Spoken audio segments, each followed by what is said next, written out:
Fala galera, beleza? Aqui é o Gustavo, espero que todos estejam bem. Vamos dar sequência à leitura da Bíblia em 365 dias, aqui na Bíblia 365, versão NVI. Hoje, leitura do dia 16 de agosto, leitura de número 228. A porção do Velho Testamento está em Neemias 11, 1 a 12, 26.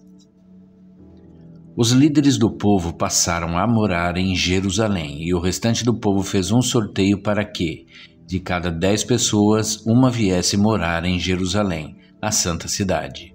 As outras 9 deveriam ficar em suas próprias cidades. O povo abençoou todos os homens que se apresentaram voluntariamente para morar em Jerusalém. Alguns israelitas, sacerdotes, levitas, servos do templo e descendentes dos servos de Salomão viviam nas cidades de Judá, cada um em sua propriedade. Estes são os líderes da província que passaram a morar em Jerusalém.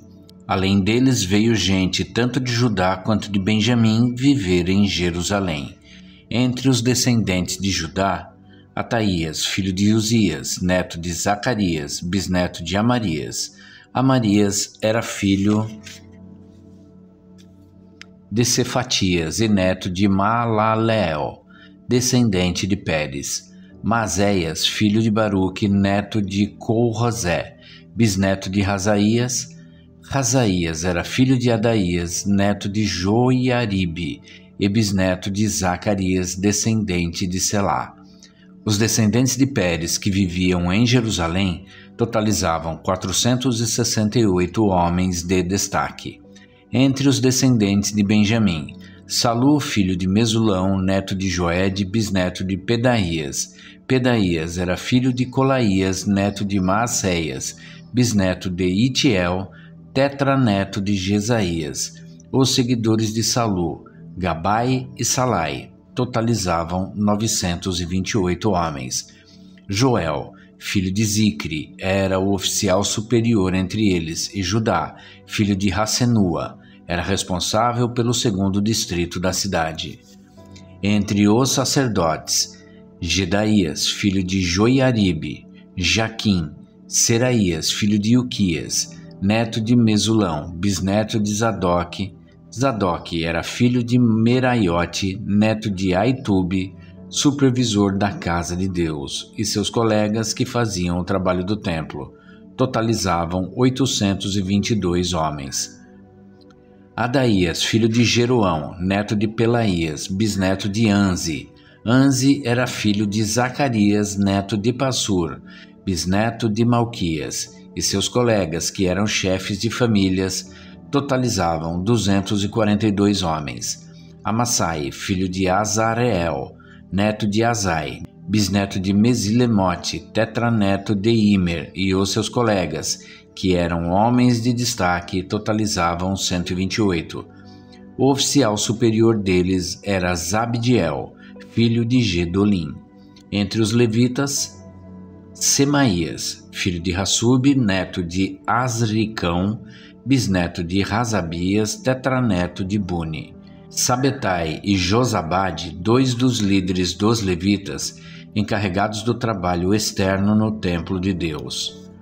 Matanias, filho de Mica, neto de Zabde, bisneto de Asaf, o dirigente que conduzia as ações de graças e as orações. Baquebúquias, o segundo entre os seus colegas. Eábida, filho de Samua, neto de Galal, bisneto de Gedutum. Os levitas totalizavam 284 na cidade santa. Os porteiros, Acube, Talmon e os homens dos seus clãs que guardavam as portas eram 172. Os demais israelitas, incluindo os sacerdotes e os levitas, estavam em todas as cidades de Judá, cada um na propriedade de sua herança. Os que prestavam serviço no templo moravam na colina de Ofel. Ezia e Gispa estavam encarregados deles. O oficial superior dos levitas em Jerusalém era Uzi, filho de Bani, neto de Razabias, bisneto de Matanias, tetraneto de Mica. Uzi era um dos descendentes de Asaf, que eram responsáveis pela música do templo de Deus. Eles estavam sujeitos às prescrições do rei, que regulamentavam suas atividades diárias. Petaías, filho de Mesesabel, descendente de Zerá, filho de Judá, representava o rei nas questões de ordem civil.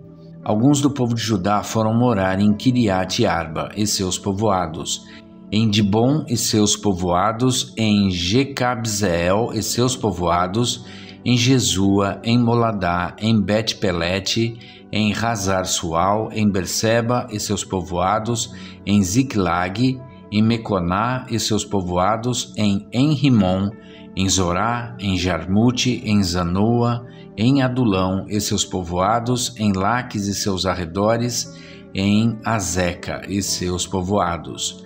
Eles se estabeleceram desde Berseba até o vale de Rinom. Os descendentes dos benjamitas foram viver em Geba, Micmas, Aiá, Betel e seus povoados, em Anatote, Nobe e Ananias, Razor, Ramá e Gitaim, Hadid, Zeboim, Nebalate, Lode e Ono, e no Vale dos Artesãos. Alguns grupos dos levitas de Judá se estabeleceram em Benjamim.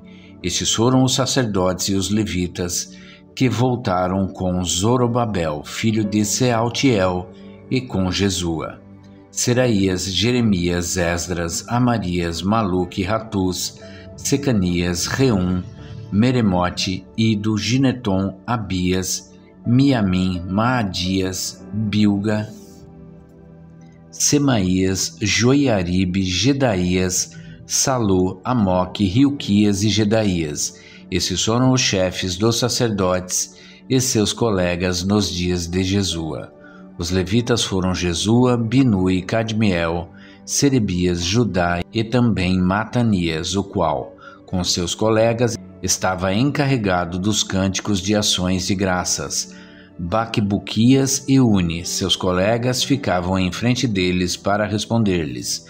Jesua foi o pai de Joiaquim. Joiaquim foi o pai de Eliasibe. Eliasibe foi o pai de Joiada. Joiada foi o pai de Jonatas. Jonatas foi o pai de Jadua. Nos dias de Joiaquim, esses foram os líderes das famílias dos sacerdotes. Da família de Seraías, Meraías. Da família de Jeremias, Hananias. Da família de Esdras, Mesulão. Da família de Amarias, Joanã. Da família de Maluque, Jonatas. Da família de Secanias, José. Da família de Hanim, Adna. Da família de Meremote, Reucai. Da família de Ide, Zacarias. Da família de Gineton, Mesulão. Da família de Abias, Zicre. Da família de Miniamim e de Maadias, Piltai. Da família de Bilga, Samua. Da família de Semaías, Jonatas. Da família de Joiaribe, Matenai. Da família de Gedaías, Uzi. Da família de Salai, Calai. Da família de Amoque, Eber. Da família de Ilquias, Razabias. Da família de Gedaías, Natanael. Nos dias de Eliasibe, os chefes das famílias dos levitas e dos sacerdotes, Joiada, Joanã e Jadua, foram registrados durante o reinado de Dário, o persa.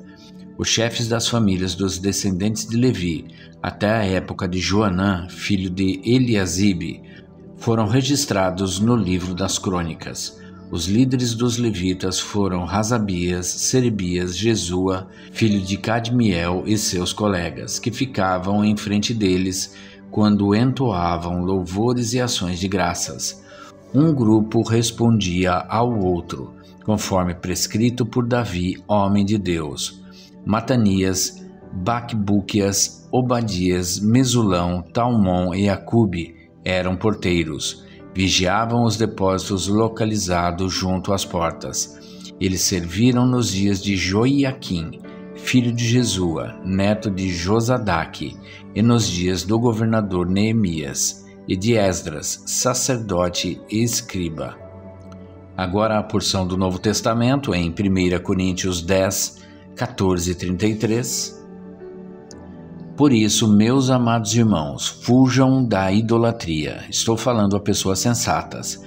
Julguem vocês mesmos o que estou dizendo. Não é verdade que o cálice da bênção que abençoamos é a participação do sangue de Cristo e que o pão que partimos é a participação no corpo de Cristo? Como há somente um pão, nós, que somos muitos, somos um só corpo, pois todos participamos de um único pão. Considerem o povo de Israel. Os que comem dos sacrifícios não participam do altar? Portanto, o que estou querendo dizer? Será que o sacrifício oferecido a um ídolo é alguma coisa? Ou o ídolo é alguma coisa? Não. Quero dizer que o que os pagãos sacrificam é oferecido aos demônios e não a Deus. E não quero que vocês tenham comunhão com os demônios. Vocês não podem beber do cálice do Senhor e do cálice dos demônios. Não podem participar da mesa do Senhor e da mesa dos demônios. Porventura, provocaremos o ciúme do Senhor? Somos mais fortes do que Ele? Tudo é permitido, mas nem tudo convém. Tudo é permitido, mas nem tudo edifica. Ninguém deve buscar o seu próprio bem, mas sim o dos outros. Comam de tudo o que se vende no mercado, sem fazer perguntas por causa da consciência, pois do Senhor é a terra e tudo o que nela existe. Se algum descrente o convidar para uma refeição e você quiser ir, coma de tudo o que for apresentado, sem nada perguntar por causa da consciência. Mas, se alguém disser, isto foi oferecido em sacrifício, não coma, tanto por causa da pessoa que o comentou, como da consciência, isto é, da consciência do outro, não da sua própria. Pois por que minha liberdade deve ser julgada pela consciência dos outros? Se participo da refeição com ação de graças, por que sou condenado por algo pelo qual dou graças a Deus? Assim, quer vocês comam, quer bebam, quer façam qualquer outra coisa, façam tudo para a glória de Deus. Não se tornem motivo de tropeço nem para judeus, nem para gregos, nem para a igreja de Deus. Também eu procuro agradar a todos, de todas as formas, porque não estou procurando o meu próprio bem, mas o bem de muitos, para que sejam salvos. Agora a parte de Salmos 134, 11 a 22. Venham, meus filhos, ouçam-me, eu ensinarei a vocês o temor do Senhor. Quem de vocês quer amar a vida e deseja ver dias felizes? Guarde a sua língua do mal e os seus lábios da falsidade. Afaste-se do mal e faça o bem.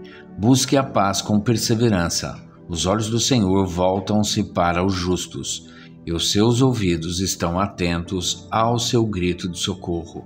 O rosto do Senhor volta-se contra os que praticam o mal, para apagar da terra a memória deles. Os justos clamam, o Senhor os ouve e os livra de todas as suas tribulações. O Senhor está perto dos que têm o coração quebrantado e salva os de espírito abatido. O justo passa por muitas adversidades, mas o Senhor o livra de todas. Protege todos os seus ossos, nenhum deles será quebrado. A desgraça matará os ímpios, os que odeiam o justo serão condenados. O Senhor redime a vida dos seus servos. Ninguém que nele se refugia será condenado. Agora a parte de Provérbios 21, 14 a 16. O presente que se faz em segredo acalma a ira, e o suborno oferecido às ocultas apazigua a maior fúria. Quando se faz justiça, o justo se alegra, mas os malfeitores se apavoram. Quem se afasta do caminho da sensatez repousará na companhia dos mortos. Até aqui, gente. E é isso. Chegamos ao final da leitura do dia 16 de agosto, leitura de número 228, e amanhã a gente retorna para a sequência desta leitura. Espero que todos tenham um excelente dia e que Deus abençoe a vida de cada um de vocês.